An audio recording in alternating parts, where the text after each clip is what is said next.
school? Oh my goodness. Oh my goodness. I'm sorry to see you there. I always wondered what happened to you, sir. Oh my goodness. This is the nicest kid in middle school. Oh my goodness. If you want to fight, let's go out back and I'll just beat your ass. Put your hands behind your head. Tase his ass right now. What a bunch of you stupid piece of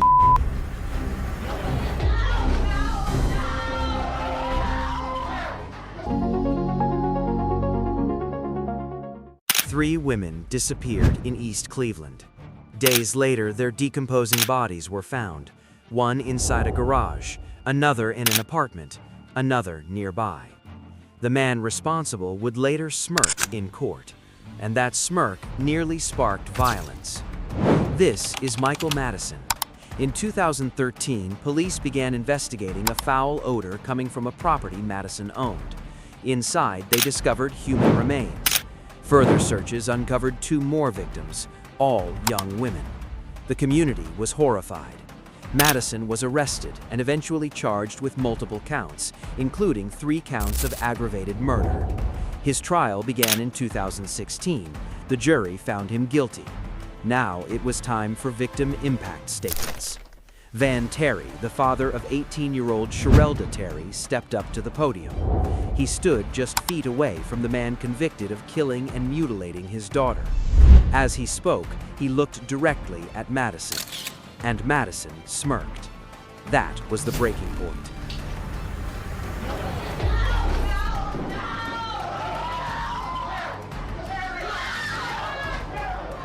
Terry was escorted out. No charges were filed against him. Moments later, order was restored. Judge Nancy R. McDonnell followed the jury's recommendation. Michael Maddison was sentenced to death. Accordingly, the sentence of death is imposed upon the defendant, Michael Maddison, on counts 1, 4, and 7. For Sherelda's family, the pain never healed. For Maddison, the smirk became one of the most infamous courtroom moments in Ohio history. 3 lives taken. 1 father pushed past his limit, and a reminder that sometimes inside a courtroom, grief explodes without warning.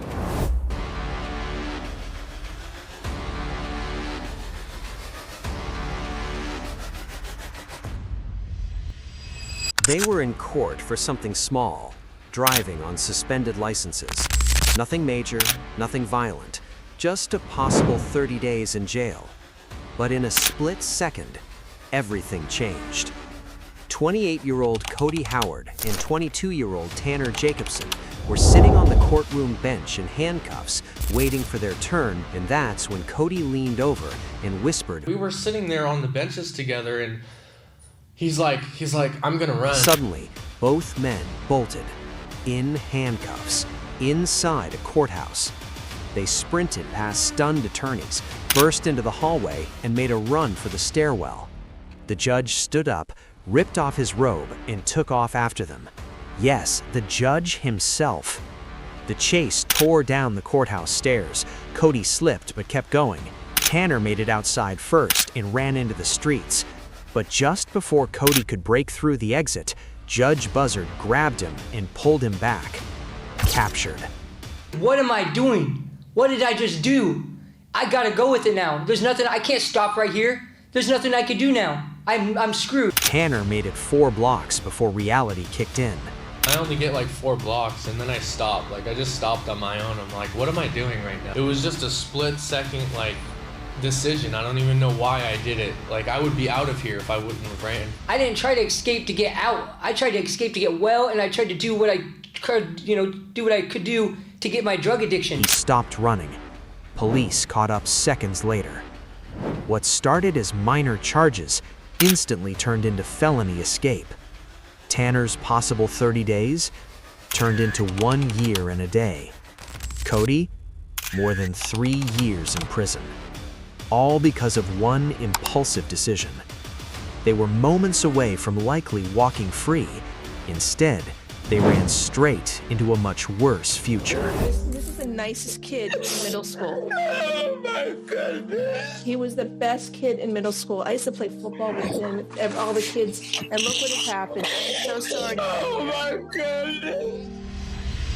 He stood in court facing burglary charges, head down, hands cuffed. Just another repeat offender in bond court. Until the judge looked closer. Okay, Mr. Booth, I have a question for you. Yes, ma'am. Did you go to Nautilus for middle school? The defendant froze.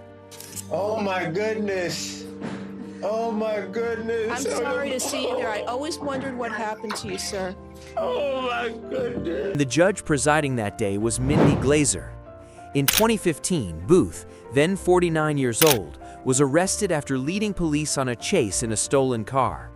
He was charged with Affidavits: reckless driving, damage to property, leaving the scene of a crash with serious injury. With no serious injury. I'm sorry, no serious injury. Okay. The bond on count 1 is $7,500. But Judge Glazer recognized him. They had gone to middle school together, Nautilus Middle.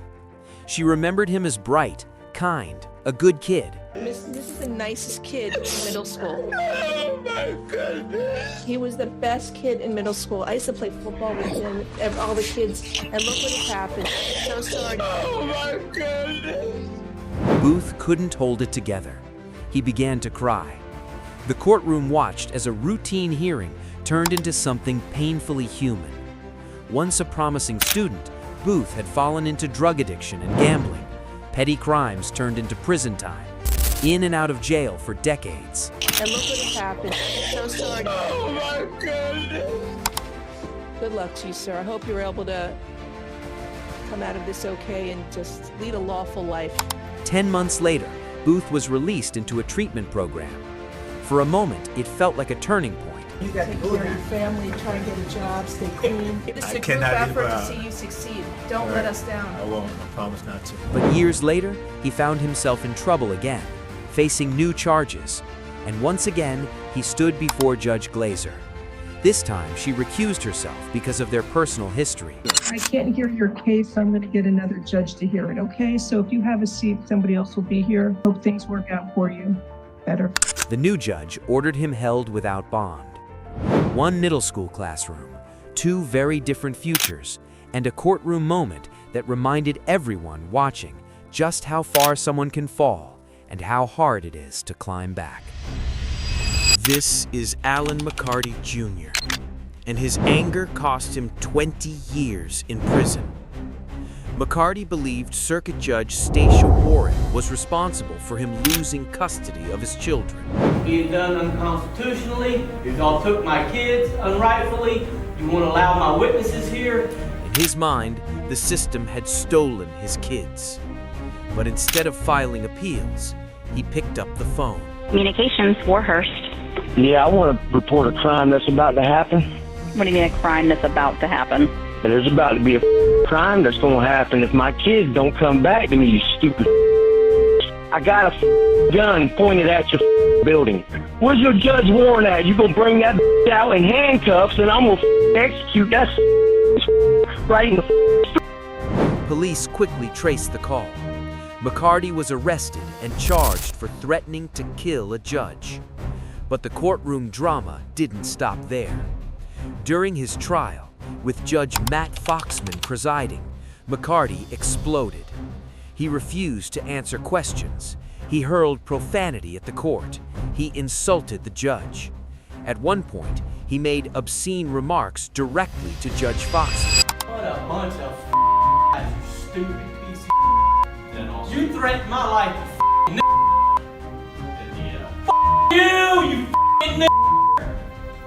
Back room. Suck my No, I'm not standing. Not resisting. I'm not resisting. I'm just not standing. Stand up. I'm not standing. I don't have to stand. I hope you fall on that baby's head, you stupid never threaten that bitch. Freak, play back the shit, you stupid mother. The judge warned him to stop, even threatening to have his mouth taped shut. McCarty didn't care. He kept shouting, kept cursing, kept spiraling. Eventually, deputies removed him from the courtroom and placed him in a separate room behind one-way glass. Still, he continued ranting. Because I know you can hear me in the back room. Threatening a judge is serious. Threatening one while claiming you have a gun pointed at a courthouse, that's federal level serious. McCarty was sentenced to 20 years in prison, and because of his outbursts in court, the judge added 10 more days to his sentence. One phone call, one uncontrolled moment of rage, and now, decades behind bars. Courtrooms demand respect. Ignore that, and the consequences are permanent. Courtrooms are built on order. But on June 2nd, 2014, inside a courtroom in Brevard County, Florida, order collapsed. This is John C. Murphy. Judge Murphy was presiding over a routine hearing when tensions flared with Assistant Public Defender Andrew Weinstock. The issue? A speedy trial. You want to set it for trial? You can set it for trial if you want to set it for trial instead. Sure. Well, I'm not waiving. That's if the question is, am I waiving? The answer is, I'm not waiving. Just say it. Okay, I'm not waiving. I don't care. I don't care either. I just needed to set it for a date. Under the Sixth Amendment, a defendant has the right to be tried within a specific time frame. Waiving that right gives the court more flexibility. Murphy, facing a crowded schedule, wanted the defense to waive it. Weinstock refused. He insisted his client had the right to move forward quickly. If you want to set it for trial, set it for trial. All right. If you want to set it for docket signing, set it for docket signing. I'm not waiving in any case. This is an emergency if I created by had a the rock, state. I would throw it at you right now. This is Stop pissing me off. Just sit down. I'll take care of it. I don't need your help. No, sit you know down. what? I'm the public defender. I have a right to be here, and I have a right to stand I said and represent sit my down. clients. The back and forth grew heated. Voices sharpened. Then Murphy snapped. If you want to fight, let's go out back and I'll just beat your ass. Inside the courtroom, people could hear the commotion.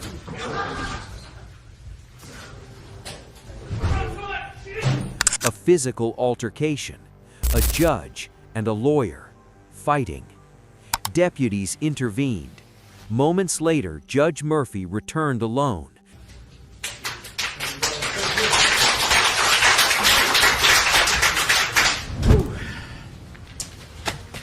All right. Weinstock did not return. A disciplinary panel initially suspended Murphy and ordered anger management counseling. Judge John C. Murphy was permanently removed from the bench. 2 officers of the court, one heated argument, and a courtroom moment that proved even the people enforcing the law can lose control. You thought you've seen it all.